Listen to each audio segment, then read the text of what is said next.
नमस्कार मित्रांनो, आजच्या या भ्रमंतीमध्ये तुमचं मनापासून स्वागत आहे। आज आपण जाणार आहोत पावनखिंड या ठिकाणी। पावनखिंडीचा इतिहास आणि तिथे घडलेल्या रणसंग्रामाचा अनुभव घेण्यासाठी आपण आज तिथं जाणार आहोत। चला तर बघूयात। पण वाटेत जाताना पण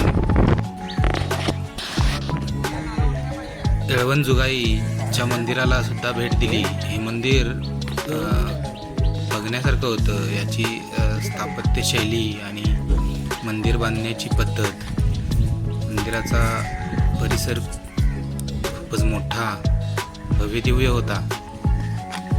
मंदिरसुद्धा सुबक आणि देखणे होते।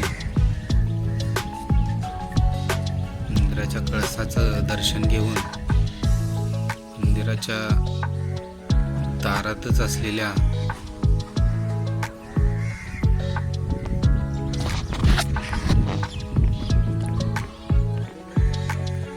या विहिरीला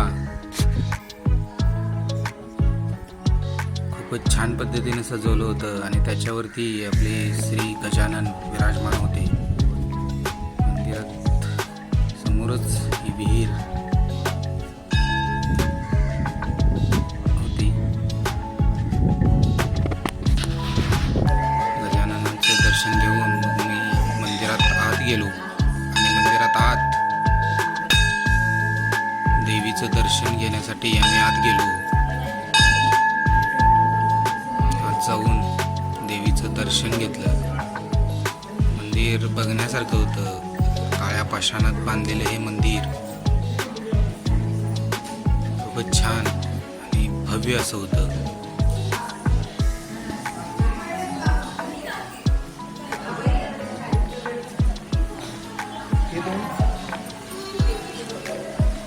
समोर दिसणारे हे देवीचं रूप मोहून टाकणारं होतं। देवीला नमस्कार करून मंदिरात आलेल्या भाविकांचा सुद्धा एक स्नॅप घ्यावा म्हणून मी कॅमेरा फिरवला। मंदिराचं आतील दर्शन झालं। मंदिराचा बाहेरील परिसर सुद्धा बघण्यासारखा होता। कळसावर लागलेला भगवा खूप लांबून दिसतो। पेविंग ब्लॉकनी मंदिर सजावट केलेली होती आणि बाजूला हा चौथरा कशाचा होता काही कल्पना नाही। पण शनी शिंगणापूरमध्ये असलेल्या शिळेप्रमाणे हा इथेही एक शिळा होती। या शिळेचं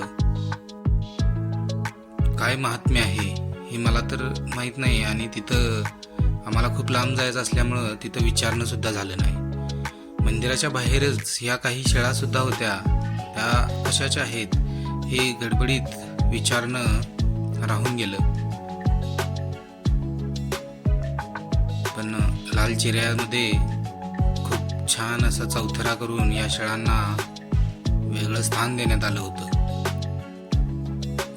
लांबून मंदिराचं दृश्य नमस्ते मित्रांनो, आपण आता सध्या पांढरपाणी या ठिकाणी आलेलो आहे आणि पांढरपाण्यापासून आपण आता जाणार आहोत पावनखिंड या ठिकाणी आणि पावनखिंड एक्सप्लोअर करणार आहोत।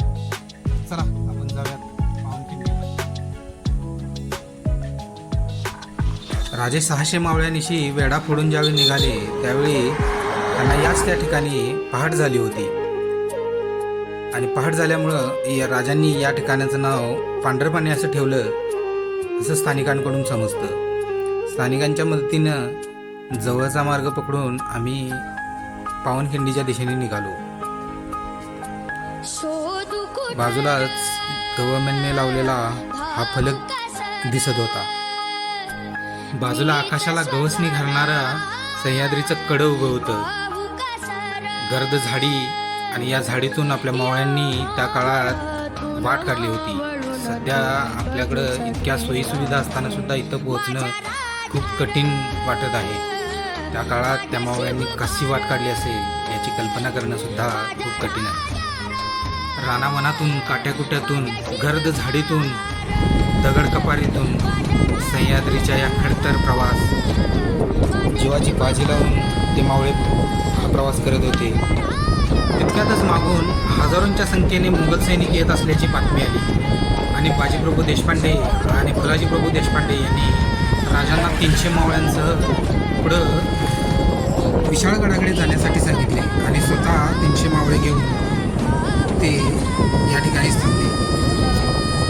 इतक्या तुकड्या शिबंदीसह एवढ्या मोठ्या सैनिकांशी लढणं खूप कठीण होतं. त्यामुळं त्यांनी एक युक्ती लढवली आणि घोडखिंडीचा मार्ग स्वीकारला. याचा फायदा असा झाला, हजारोंच्या संख्येनं आलेल्या सैन्याचा संख्याबळाचा काही उपयोग झाला नाही आणि सुरू झाली इतिहासात अजरामर असलेली घोडखिंडीची लढाई.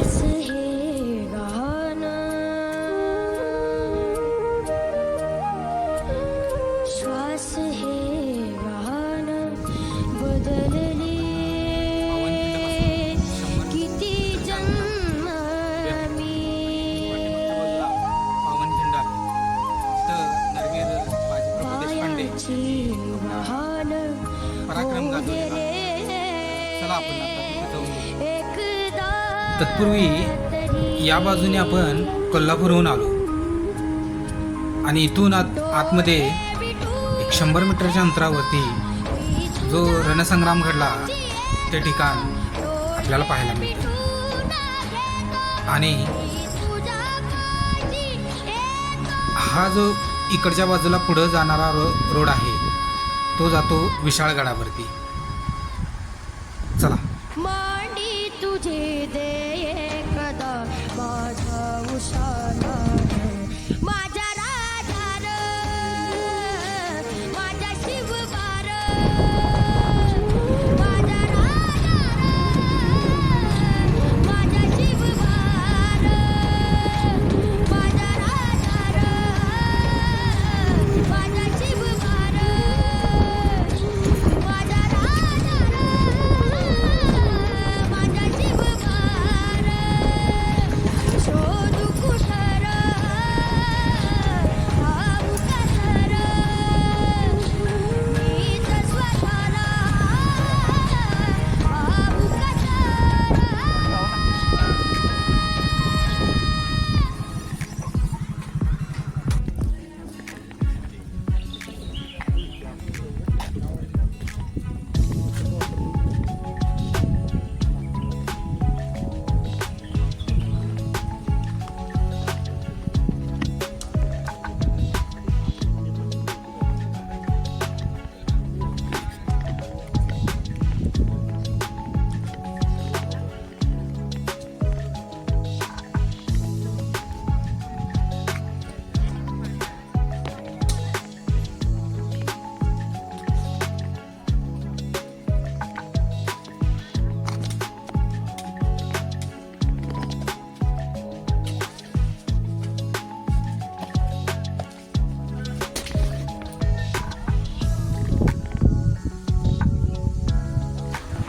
मित्रांनो, नरवीर बाजीप्रभू देशपांडे, फुलाजीप्रभू देशपांडे आणि वीर श्री शिवा काशीद आणि ज्ञात अज्ञात मावळ्यांच्या स्मरणार्थ बांधलेला हा भव्य दिव्य बुरुज, जिथं आजही आपला भगवा डौलाने फडकतो आहे.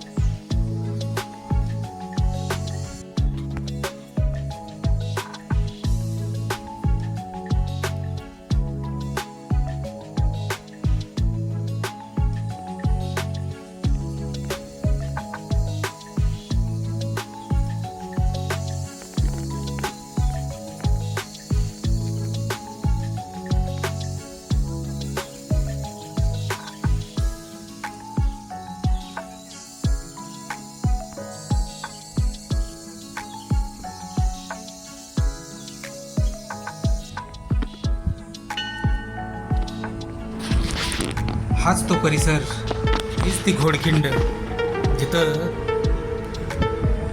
तो मोठा रणसंग्राम घडला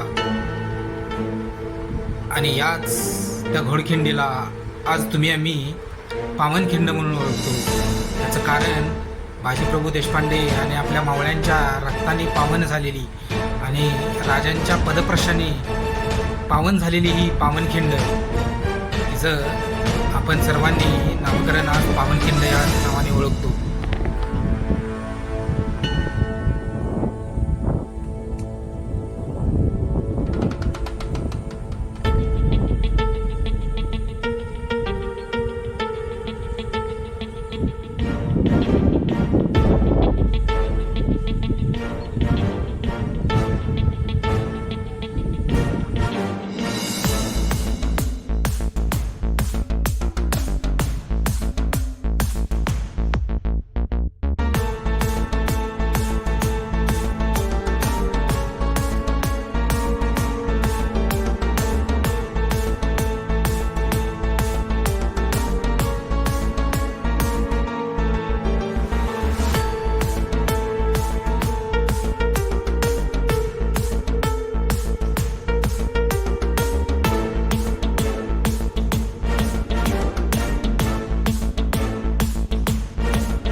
बुरुजावरून खाली उतरल्यानंतर समोरच बाजीप्रभू देशपांडे आणि आपल्या ज्ञात अज्ञात मावळ्यांच्या स्मरणार्थ बांधलेला हे चौथरा पाहायला मिळतो. इथं नतमस्तक होऊन आम्ही खाली खिंडीत उतरण्यासाठी मार्गस्थ झालो.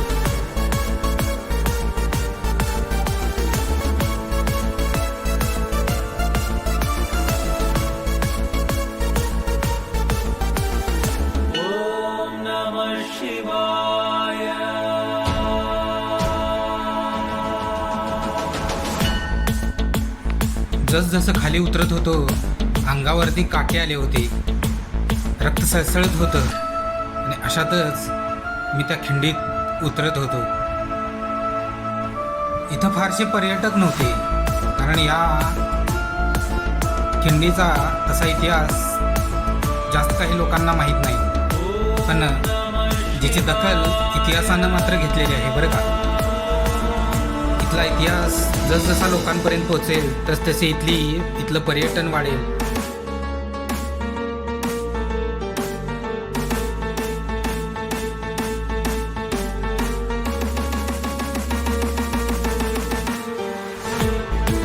आणि आता आपण ज्या ठिकाणी आहोत हीच ती पावनी खिंड, जिचा रणसंग्राम आपण पुन्हा पुन्हा ऐकला आहे, पुन्हा पुन्हा कानावरती पडला आहे.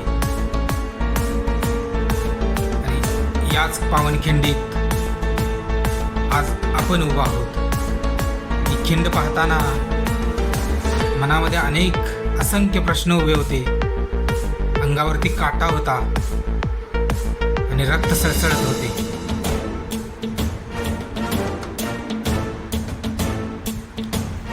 अशातच आम्ही या खिंडीत खाली खाली उतरत गेलो.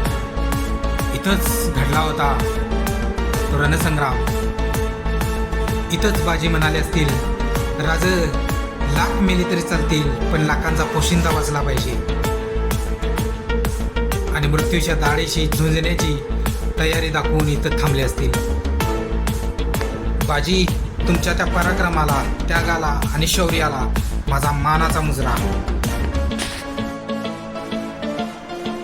कोणत्याही माध्यमाचा आणि कसाही वापर केला आणि इथला इतिहास जगासमोर आणण्याचा प्रयत्न केला तरी इथले दगड आणि इथला कण कण इथला जो इतिहास सांगू शकतात आणि इतिहासाची साक्ष देऊ शकतात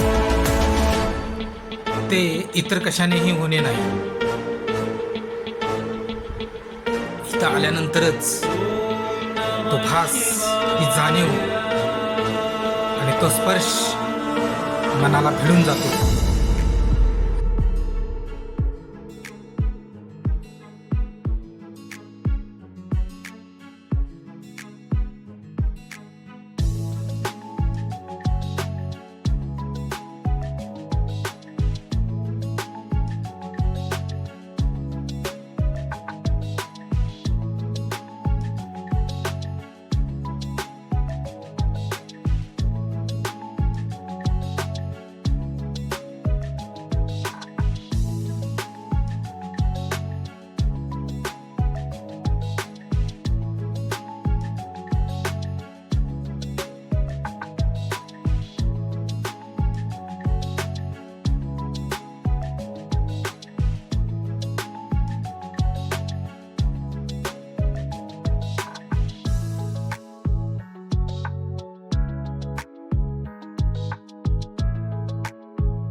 आणि इथं फिरत असताना सोलापूर जिल्ह्यातील वांगी गावचे मावळे आपल्याला भेटले आणि त्यांनी शिवगर्जना देण्यासाठी आपल्याला वरती बोलवलं.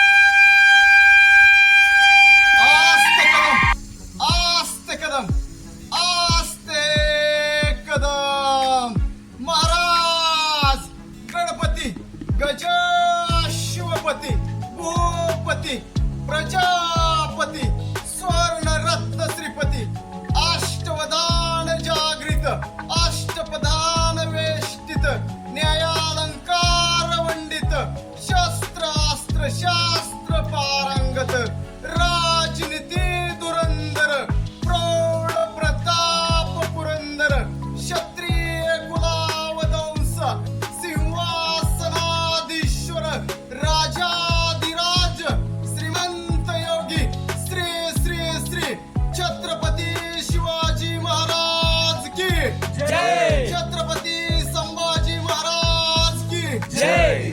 नरवीर बाजी प्रभू देशपांडे की जय. मित्रांनो, इथं आल्यापासून मन भारावून गेलं होतं. दिवस कसा गेला काहीच कळालं नाही. शाळेत असताना आपण इथल्या इतिहासाचा, इथल्या रणसंग्रामाचा अभ्यास केला होता, पण आज त्याचा अनुभव देखील घेतला आणि आपल्या प्रत्येक मावळ्याने हा अनुभव घेणं अत्यंत गरजेचं आणि स्वाभाविक आहे.